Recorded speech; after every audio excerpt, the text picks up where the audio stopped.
High, high. তুমি একা যে? ওরা আর কিছুক্ষণের মধ্যেই চলে আসবে। আমি আসলে ঘুমাতে এসেছি। You wanna join me? Of course.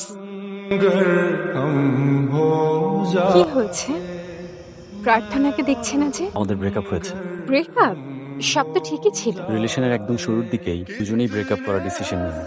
কিছু টার্মস এন্ড কন্ডিশন আছে। হ্যাঁ, আমি তোমার যে কোনো কন্ডিশনে আছি। কন্ডিশনগুলো অপছন্দ হতে পারে, কোনো সমস্যা নেই, আমি কিন্তু আমি রাজি। তোমাকে বিয়ে করতে পারবো না।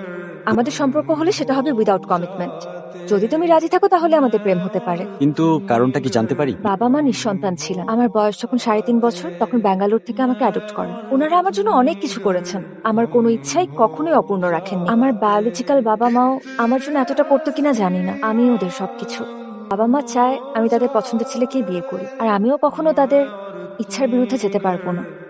ও যখন কথাগুলো আমাকে বললো, আমার খুব একটা খারাপ লাগেনি, বাট এখন আমি ফিল করছি ব্যাপারটা খুবই ট্র্যাজেডি।